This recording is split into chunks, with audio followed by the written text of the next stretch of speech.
हमारा अगला प्रश्न है √5 इंटू √5 इंटू √5 इंटू √5 ये बढ़ते गया है अनंत तक। इस हिसाब को कैसे बनाएंगे? इस हिसाब को भी हम दो तरीका से बनाएंगे, एक प्रोसेस से बनाएंगे और एक ट्रिक से बनाएंगे। तो चलिए पहले इसको हम प्रोसेस से बनाते हैं। प्रोसेस से बनाने के लिए करते हैं क्या, लिखेंगे माना कि √5 इंटू √5 इंटू √5 ये बढ़ते गया इन्फिनिटी तक बराबर x। अब लिखेंगे दोनों ओर वर्ग करने पे, लिखते हैं दोनों ओर वर्ग करने। अब करेंगे तो इस दोनों को वर्ग करेंगे तो होगा क्या, यहाँ वाला रूट इस पे स्क्वायर करेंगे तो ये रूट खत्म हो जाएगा, बचेगा 5 इंटू 5 इंटू 5। ये बढ़ते गया, इसका मतलब इसके अंदर जितना इच्छा है उतना 5 दे सकते हैं, इन्फिनिटी तक जाएगा बराबर x। दोनों ओर वर्ग किए हैं तो इसका भी स्क्वायर करेंगे, ये हो जाएगा x²। अब यहाँ लिखेंगे 5 इंटू इसका मान, इसके बदला हम यहाँ मान लिए हैं x, तो इसका मान x देंगे बराबर x²। अब यहाँ से क्या करेंगे, ये x से ये x² कट गया, इसलिए आ जाएगा x बराबर 5। ये तो हमारा प्रोसेस से हुआ। अब इसी हिसाब को हम शॉर्ट तरीका से बताते हैं, जो कि एक लाइन में बन जाएगा। शॉर्ट तरीका से बनाने के लिए होता है क्या, यहाँ हम एक सूत्र लिखते हैं। वो सूत्र होता है √a into √a into √a। ये अगर इन्फिनिटी तक बढ़ता है तो इसका आंसर डायरेक्ट a हो जाता है। तो इसी प्रकार अगर हमारा कोई क्वेश्चन दे दे इस प्रकार से √2 इंटू √2 इंटू √2 इन्फिनिटी तक बढ़ेगा तो इसका आंसर क्या होगा। इसमें कुछ सोचना विचारना नहीं, प्रोसेस से बनाना है तो इस प्रकार बनाएंगे। डायरेक्ट आंसर लिखना है तो देख लेंगे रूट में क्या है 2, इसका आंसर डायरेक्ट 2। अगर इसी प्रकार हमारा क्वेश्चन दे दे √7 इंटू √7 इंटू √7, ये इन्फिनिटी तक बढ़ेगा तो इसका आंसर कुछ नहीं, डायरेक्ट रूट में दिया है 7 तो इसका आंसर हो जाएगा डायरेक्ट 7। कोई सोच विचार नहीं करना है। अगर प्रोसेस से बनाना है तो इस प्रकार बनाएंगे। इसको बनाने के लिए क्या लिखेंगे, माना कि मान लेंगे √6 plus √6 plus √6 dash dash dash, इसको मान लेंगे x के बराबर। अब इसको हल करने के लिए करेंगे क्या, लिखेंगे दोनों ओर वर्ग करने पर।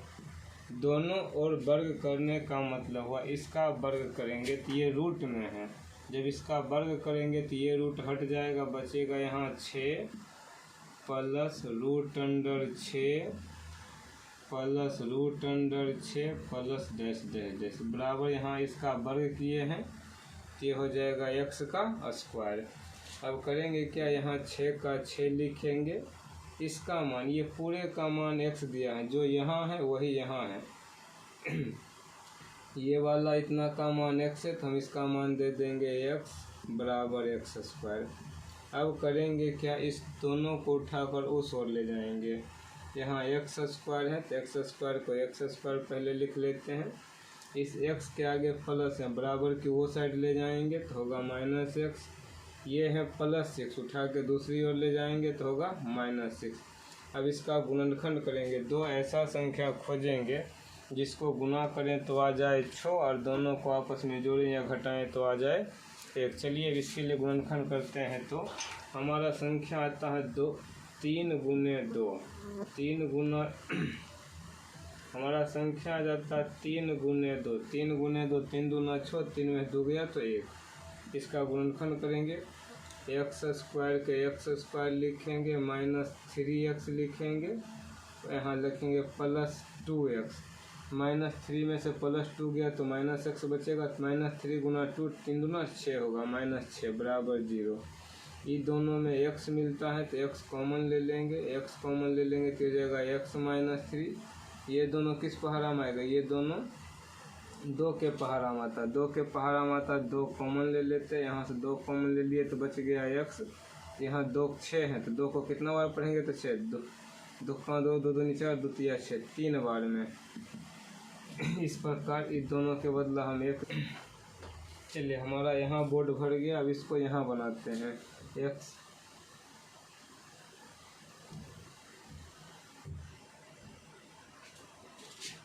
चलिए हमारा बोर्ड यहाँ भर गया, इसको उठा करके यहाँ लाते हैं x - 3 x - 3। जब दोनों मिल जाएगा इसका मतलब हमारा हिसाब सही है।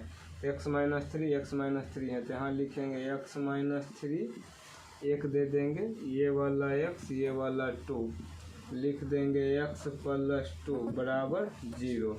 अब इसको करेंगे क्या, 0 के बराबर करते हैं। 0 के बराबर करते हैं तो होगा x बराबर, यहाँ माइनस का चिन्ह उधर उठा कर ले जाएंगे तो +3, यहाँ प्लस का चिन्ह उधर जाएगा तो माइनस, यहाँ प्लस का चिन्ह है, इसको उठा करके उस ओर ले जाएंगे तो होगा -2। इस प्रकार हमारा हिसाब बन गया। ये हिसाब तो हमारा विस्तार पूर्वक बना। अब इसी को हम एक ट्रिक के हिसाब से माध्यम से बनाते हैं। ट्रिक के माध्यम से बनाएंगे तो होगा क्या, जो इस हिसाब को बनाने में इतना बड़ा तेज लगा और इतना समय लगा, जो नहीं लगेगा वो मात्र 1 से 2 लाइन में ये हिसाब बन जाएगा। चलिए देखते हैं अब ट्रिक के माध्यम से इस हिसाब को। यह ट्रिक कितना छोटा है, कितना छोटा जगह में भी बन जाएगा इसको बनाने। अब इसी हिसाब को हम एक ट्रिक के माध्यम से चलते हैं। चलिए देखिए ट्रिक के माध्यम से मात्र 1 लाइन में हिसाब कैसे बन जाता है। तो यहाँ लिखेंगे ट्रिक। ट्रिक से बनाने का तरीका है, इसके रूट में क्या दिया है 6, तो 6 किस संख्या को गुना करेंगे तो 6 आएगा। ऐसा गुणनखंड करना है जो संख्या लगातार हो, जिसको गुना करेंगे तो लाना है 6। कौन ऐसी 2 लगातार संख्या है जिसको गुना करें तो आएगा 6। वो लगातार संख्या हमारा आता 3 गुना 2, 3 गुना 2 3 दूना 6, यही 3 और 2 हमारा आंसर हो गया। लेकिन जो बड़ा संख्या रहेगा उसको देंगे प्लस में, और जो छोटा संख्या रहेगा उसको देंगे माइनस में। ये हमारा हुआ आंसर। अब ये आंसर दोनों एक ही हैं। ये हमारा ट्रिक पर बनाने का तरीका हुआ। इस प्रकार हम देखते हैं, इसी 6 की जगह कोई दूसरा चीज़ लेकर के इसी हिसाब को हल करते हैं। चलिए आइए देखते हैं, इस हिसाब को मिटा देते हैं।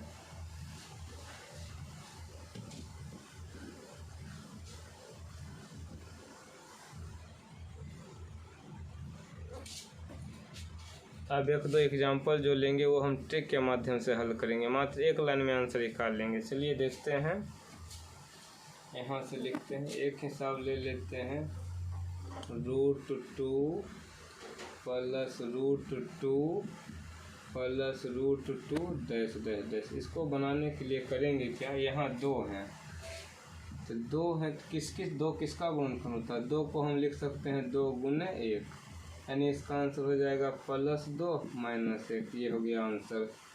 इसी प्रकार एक हिसाब और देख लेते हैं। अगर हम क्वेश्चन लिखते हैं √12 + √12 + √12, इसका मान क्या होगा, ये इन्फिनिटी तक बढ़ा। इसको बनाने के लिए कुछ नहीं, यहाँ वाला 12 लेंगे, 2 संख्या खोजेंगे। कौन ऐसा संख्या 2 लगातार है जिसको गुना करेंगे तो आएगा 12। हमारा 2 संख्या आता है 4 × 3। 4 को लिखेंगे प्लस में, 3 को लिखेंगे माइनस में। ये हो गया हमारा आंसर। हमारा अगला प्रश्न है √5 √5 √5 √5। ये अनंत तक नहीं बढ़ा है, ये यहाँ आकर 1 2 3 4 बार आकर रुक गया है। इसको बनाने के लिए कुछ नहीं करेंगे, इसको बनाने के लिए एक सूत्र आता है, वो सूत्र याद कर लेंगे, बस ये हिसाब हमारा तुरंत बन जाएगा। तो चलिए पहले हम इस हिसाब को बनाने के लिए सूत्र देखते हैं, क्या होता है सूत्र। इस हिसाब को बनाने के लिए सूत्र होता है √x × √x। ये अगर इसी प्रकार n बार बढ़े तो इसको बनाने के लिए कुछ नहीं, रूट में दिया है x, इसको लिख देंगे x × 2 के पावर n - 1 बटे 2 के पावर n। ये सूत्र पे हमारा हिसाब बनेगा। तो चलिए हिसाब को देखते हैं कैसे बनेगा। इसको बनाने के लिए करेंगे क्या, दिया है √5 × √5 into root under 5 into root under 5। कितना दिया है? 1 2 3 4। 5 के मतलब 5 दिया है 4 बार, तो 1 2 3 4। इसका मतलब हमारा n का मतलब हो गया 4। इसको बनाने के लिए करेंगे, पहले 5 दिया है तो यहाँ लिख देंगे 5। ये 1 2 3 4 बार दिया है, 4 बार दिया है तो n का मतलब हो गया 4। तो लिखेंगे 2 के पावर 4 घटाओ 1 बटे 2 के पावर 4। अब इसको हल करेंगे। यहाँ 2 के पावर 4 दिया है तो 2 के पावर 4 का मतलब हो जाएगा 2 गुने 2 गुने 2 गुने 2। पावर 4 है तो इस बार 4, इसलिए 4 बार लिखे। अगर पावर 5 रहता तो 5 बार लिखते, पावर 6 रहता तो 6 बार लिखते। 2 दूना 4, 4 दूना 8, 8 दूना 16। मतलब इसका मान आ गया 16। 16 में से 1 घटा देंगे तो 15। नीचे 2 के पावर 4, 2 के पावर 4 का मतलब 2 दूना 4, 4 दूना 8, 8 दूना 16। इस प्रकार से इस हिसाब को बनाते हैं। अगर इसी में हम दूसरा हिसाब ले लेते हैं। अगर प्रश्न अगला दिया हो root under 2 into root under 2 into root under 2 into root under 2 into root under 2। ये 1 2 3 4 5 बार दिया है। इसको कैसे बनाएंगे? चलो इसको बनाते हैं। इसको बनाने के लिए करेंगे क्या? पहले यहाँ 2 दिया है तो लिख देंगे 2। 1 2 3 4 5, ये हो जाएगा 2 के पावर 5 घटाओ 1 बटे 2 के पावर 5। 2 के पावर 5 का मतलब 2 को 5 बार गुना करेंगे। 1 2 3 4 5, 2 दूना 4, 4 दूना 8, 8 दूना 16, 16 दूना 32। 32 में से 1 गया, 2 के पावर 31 अब बटे 5 बार करेंगे तो 32। इस प्रकार से कोई भी हिसाब हो तो हम हल कर लेते हैं। ये